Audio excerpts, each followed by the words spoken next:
इतनी इन्वॉल्व हो गई है कि वो मार्केटिंग वाले हमको आके बताते हैं कि इस कमर्शियल में ये आर्टिस्ट अच्छा काम कर, ये मॉडल अच्छा काम कर रही है, इसको हीरोइन लेके आप ड्रामा बना दीजिए। हाँ, इसके बाद कमर्शियल है। अब ड्रामा क्या बनेगा वो, ठीक है, ब्रांडिंग कॉन्सेप्ट आ गया है, ठीक है, मतलब अब वो कॉन्सेप्ट ही खत्म हो गया ना कि आपके कैरेक्टर पे कौन सा एक्टर मैच कर रहा है। तो कहानी को आप फोकस ही नहीं कर पाते हैं। डायरेक्टर बेसिकली डायरेक्टर होता है, हाँ। लेकिन आजकल डायरेक्टर को डिक्टेशन दिया जाता है, ठीक है, तो डायरेक्टर तो अब टेक्नीशियन हो गया है। ये स्क्रिप्ट रखा हुआ है, ये आपके पास 4 लोग मौजूद हैं, ये टेबल आप जोड़ दीजिए, ये टेबल ही बनेगी, हमें टेबल चाहिए। बस सही, मतलब वो चीज, अब वो एक जो कैरेक्टर है वो बहुत गरीब सी लड़की का दिखाना है अगर फॉर एग्जाम्पल, और वो जो कैरेक्टर आपको दिया जा रहा है एक्टर, वो तो शक्ल से कहीं कुछ उसके अंदर वो चीज ही नहीं है कि वो तो टोटल उसका एक्सेंट ही इंग्लिश है बोलने का, तो वो गरीब वाली लैंग्वेज कैसे बोलेगी एक गाँव या देहात वाली लैंग्वेज। इमरान, अगर आप किसी सीनियर आर्टिस्ट से बात करें तो आपको बात करके अंदाजा होगा कि उसने अदब को पढ़ा है, वो जानता है कि बुशरा रहमान कौन है, ठीक है, आपकी खुरातुन हैदर कौन थी, ठीक है, आपके जितने बड़े बड़े नॉवेल निगार को सब लोग जो गए, मंटो साहब, ये कौन थे। इन लोगों को पढ़ने के बाद जब उसने एक्टिंग में आया तो उसकी ऑब्जर्वेशन इतनी वास्ट हो चुकी है कि वो कैरेक्टर बड़े आराम से कंसीव कर सकता है, करके उसको फिर अदा कर लेता है। आज का आर्टिस्ट जो हमारा है वो आर्टिस्ट नहीं है, बेसिकली मॉडल है, ठीक है, उसकी कोई स्कूलिंग ऐसा नहीं है। आज के आर्टिस्टों में कहता हूँ फैसल इज द बेस्ट। इस वक्त स्क्रीन के ऊपर अगर आर्टिस्ट कोई मौजूद है तो फैसल है। फैसल कुरैशी बहुत अच्छा आर्टिस्ट है, आज तक मेरे साथ कभी काम नहीं किया, लेकिन मैं फैन हूँ फैसल का। चलिए देखते हैं, हमारे साथ एक कॉलर भी आ गए, कॉल पे कौन है? अस्सलाम वालेकुम। जी वालेकुम अस्सलाम। कौन सा, आप कहाँ से बात कर रहे हैं? सर मैं ये नादाबाद से अहमद बात कर रहा हूँ। ये मेरी स्टडी एमपी है मुगल से। जी अहमद भाई, क्या कहना चाहते हैं? मैं ये चाहता हूँ कि सर जो नए लोग आना चाहते हैं तो वो क्या प्लेटफॉर्म इस्तेमाल करें एक्टिंग में? जी एक्टिंग में कोई कुछ कहना चाहता है तो यहाँ तो लोगों को चांस नहीं मिलता। नहीं देखिए, चांस तो सबको मिलता है, सिर्फ वक्त होता है, एक तरीका ही होता है कि सही वक्त पे सही फैसला किया जाए। आपको अगर शौक है तो आप अपना शौक जारी रखिए, तो चांस जरूर मिलेगा। ये भी हम अभी डिस्कस करते हैं अजीम भाई से और अलीशा से कि अगर जो नए लोग आना चाहते हैं तो उनको कोई ऐसा प्लेटफॉर्म हो जहाँ से उनको मौका दिया जाए, चांस दिया जाए। बहुत शुक्रिया कॉल करने का। जी आप पहले अपनी बात मुकम्मल कीजिए, फिर हम इस कॉल की बात की तरफ चलेंगे। तो हम बात कर रहे थे डिक्टेशन की, ठीक है, तो अब जब हमें डिक्टेशन दिया जाता है तो फिर क्रिएटिविटी तो खत्म हो गई। और क्रिएटिविटी बेसिकली क्रिएटिव को मैं थोड़ा डिफाइन इस तरह करूंगा कि क्रिएटिव हम लोग नहीं होते या हम नहीं कर सकते कोई चीज भी क्रिएट। इनफैक्ट हम एक नया शेप क्रिएट नहीं कर सकते, हम सिर्फ मॉडिफाई कर सकते हैं, प्रेजेंटेशन चेंज कर सकते हैं। क्रिएट करने वाली जात सिर्फ अल्लाह ताला है, ठीक है। तो जब हम कोई चीज नया सोचते हैं या कुछ भी प्लान करते हैं या कोई कहानी लेकर जाते हैं तो हमें उसके अंदर कमर्शियल मसाला डालना पड़ जाता है, ठीक है। उसके बगैर वो कहते हैं कि व्यूअर की डिमांड है आजकल, ठीक है। लैंग्वेज आप देखिए, पहले की लैंग्वेज हम किताबों में पढ़ते आए हैं, वो लैंग्वेज बहुत खूबसूरत लैंग्वेज थी। अब हम अपनी लैंग्वेज को खुद खराब कर रहे हैं, वो इतने सतही लफ्ज यूज करके, जिससे हमारी लैंग्वेज जो है इस वक्त दुनिया भर में जानी जाती है, वो एक्सेल खराब करके हम उसको बिगाड़ रहे हैं, खराब करते हैं। एक कॉलर आ गए, कॉल की तरफ चलते हैं। अस्सलाम वालेकुम। वालेकुम अस्सलाम। कौन सा, आप कहाँ से बात कर रहे हैं? इमरान भाई, सैयद मुराद मुफ्ती बात कर रहा हूँ। जी सैयद साहब, क्या कहना चाहेंगे? आपके साथ माशाल्लाह से इतने सीनियर डायरेक्टर हमारे अजीम भाई बैठे हैं। जी बिल्कुल, देख के खुशी हुई, मैंने बोला कॉल करूं। Thank you. और अलीशा साहब बैठे हुए हैं हमारे जो है थिएटर के सीनियर आर्टिस्ट, हमारे बहुत अच्छे क्लिनिक है माशाल्लाह। दोनों सैयद साहब बैठे हुए हैं और तीसरे सैयद साहब की कॉल। मैं अभी जैसे मैं थोड़ा सा बस कमेंट ये करना चाहूंगा कि इन्होंने बोला डिक्टेशन डायरेक्शन के हवाले से चल रही होती है, डायरेक्शन नहीं है। तो डायरेक्शन जो है वो डायरेक्टर का काम है, वो होनी चाहिए। सेकंड, हमारे इंडस्ट्री में मोनोपोली खत्म होनी चाहिए जी, ग्रुप।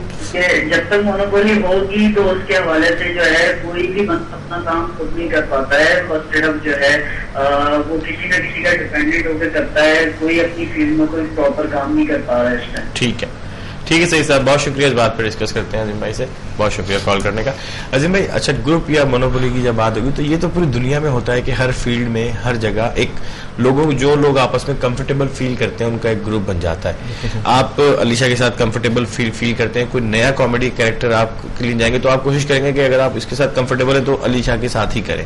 आप मेरे साथ कंफर्टेबल फील करते हैं तो आप कंटिन्यू हम एक साथ काम कर रहे हैं। कोई नया बंदा आएगा तो आप उसको डरेंगे क्योंकि आपकी केमिस्ट्री मेरी केमिस्ट्री मैच हो चुकी है, हम समझ चुके हैं। तो इस ग्रुप बंदी में तो कोई एतराज नहीं होना चाहिए। नहीं, देखिए सबसे पहले मैं क्लियर करूं, डायरेक्टर बहुत खुदगर्ज आदमी होता है अपने प्रोजेक्ट को लेकर, ठीक है, और क्योंकि प्रोजेक्ट उसका बेबी होता है तो वो चाहता है कि तमाम क्रेडिट वो ले, ठीक है। अगर अलीशा ने अलीशा की लाइनें बोल दी और अलीशा को वो क्रेडिट मिल गया तो अलीशा को क्रेडिट ले गया वो। मैं चाहूंगा अलीशा मेरा कैरेक्टर बोले, तो मेरी मेहनत अपनी जगह होती है। अगर आपको याद हो तो मैंने रेगिस्तान में एक टेलीफिल्म की थी, उस लड़की को मेन टाइटल कैरेक्टर मैंने करवाया था। पहली मर्तबा ऑडिशन के लिए किसी और डायरेक्टर के पास आई थी वो, मैं वो स्क्रिप्ट कर रहा था और मैं नाम लेना चाहूंगा चैनल का कि ARY की हिस्ट्री की सबसे महंगी टेलीफिल्म थी वो, ठीक है, जो पूरी टेलीफिल्म रेगिस्तान में हुई थी, ठीक है, चोलिस्तान में हुई थी। उस टेलीफिल्म के अंदर मैंने उस नई लड़की को ब्रेक दिया और टाइटल कैरेक्टर उस लड़की से कराया, क्योंकि उसके अंदर मुझे नजर आया कि स्पार्क है, टैलेंट है, फरहीन इकबाल, ठीक है। बहुत अच्छा काम किया उसने, रिजल्ट दिया, मेहनत की। जब आर्टिस्ट मेहनत कर रहा होता है, नया टैलेंट मेहनत कर रहा होता है, तो हम ज्यादा मेहनत करते हैं उसके साथ, बिल्कुल ज्यादा मेहनत करते हैं। और नाज़रीन, एक खूबसूरत सा कॉल मौला अली का आपके साथ शेयर करते चलूं कि मौला ने फरमाया कि जिसने किसी को महफिल में नसीहत की उसने उसे बिगाड़ दिया, और जिसने किसी को तन्हाई में नसीहत की उसने उसे संवार दिया। और मौला ने कहा कि मुझे वो दोस्त पसंद हैं जो महफिल में गलतियों को छुपाते हैं और तन्हाई में गलतियों पर तनकीद करते हैं। तो हमें कोशिश करनी चाहिए कि हमारे साथ जो दोस्त हैं, जिनका हम भला चाहते हैं, उनकी तन्हाई में तो हम उनकी इस्लाह करें, उनकी गलतियों के बारे में बताएं, लेकिन महफिल में इस चीज़ से इज्तनाब करना चाहिए। अलीशा, एक कॉल आई थी चांस के हवाले से, तो आप क्या समझते हैं कि आज के दौर में चांस मिलना ज्यादा आसान है, या उस दौर में जब टीवी में घुसना भी बड़ा मुश्किल हुआ करता था वो ज्यादा मुश्किल दौर था, या आज का दौर ज्यादा मुश्किल है किसी भी अपने अंदर के एक तशनगी को, एक फन को आगे बढ़ाने के लिए? दोनों ही बराबर ही हैं। पहले भी इतनी स्ट्रगल थी, आज भी इतनी, आज एफर्ट्स बहुत ज्यादा करनी पड़ती है किसी डायरेक्टर को प्रूव करने के लिए। अपनी मतलब सर के बाल से लेके पैर के नाखून तक सारी एफर्ट लगानी पड़ती है। अच्छा। फिर जाके एक डायरेक्टर आपको कहते हैं हाँ यार ये कुछ है, शायद कुछ कर सकते हैं। तो पहले के डायरेक्टर ऐसे ही कर लिया करते थे कि ठीक है बस। पहले के डायरेक्टर तो मतलब एक ही था ना, चांद सूरज वाली कहानी। तो उधर तो ज्यादा मुश्किल था कि वहाँ एक ड्रामे में 25 कैरेक्टर, 25 के लिए 250 लोग खड़े हुआ करते थे। तो 250 लोग, छोटी सी मिसाल, जैसे पहले जमाने में आप बात करें, अगर नीलाम घर होता था तो नीलाम घर के पास ही उन्हीं लोगों को दिया था जो कैमरामैन होते थे, जो मेकअप आर्टिस्ट होते थे, ये जो पुलिस होती थी, आपस में सब कुछ बचता था। अगर कोई काम भी आ रहा है तो बहुत बड़े डायरेक्टर हैं, फॉर एग्जाम्पल जैसे काजिम पाशा साहब, वो लेकर आ रहे हैं अपने जानने वालों को, या फलाना डायरेक्टर है वो आ रहे हैं, मतलब यही सब कुछ अभी भी होता है।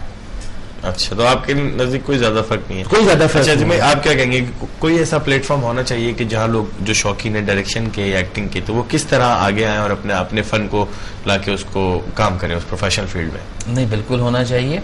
और मैं ये ऑन रिकॉर्ड, ऑन कैमरा बात बोलना चाहूंगा कि जितना कुछ मुझे आता है, क्योंकि डे बाय डे मैं भी सीख रहा हूँ, बेशक, ठीक है, और मैं ये कहूंगा कि जितने भी इस वक्त न्यू कमर हैं वो आना चाहें, आए, कांटेक्ट करें, बात करें। मैं जो कुछ कर रहा हूँ, जितना कर रहा हूँ, थोड़ा बहुत वो उसके लिए हाजिर है। मैं उनको जरूर बताऊंगा, सिखाऊंगा, समझाऊंगा, जितना कुछ मुझसे हो सकता है। और नए टैलेंट को मैं जरूर चांस दूंगा, हमेशा देता हूँ, अभी भी दूंगा।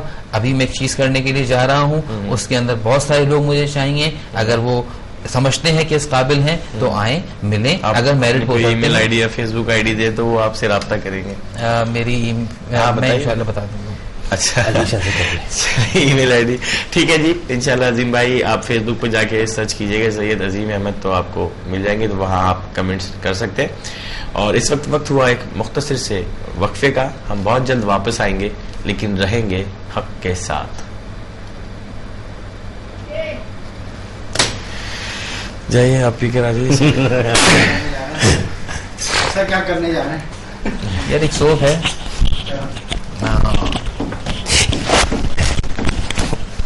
तारीर दोस्त है मेरा जिसकी कॉल आई थी ना। अच्छा, हाँ, सिंगर है मेरा। आ रही थी अभी आइए, अभी 2 मिनट के लिए आ रहे, इसलिए तूने कॉल दी थी मुझे।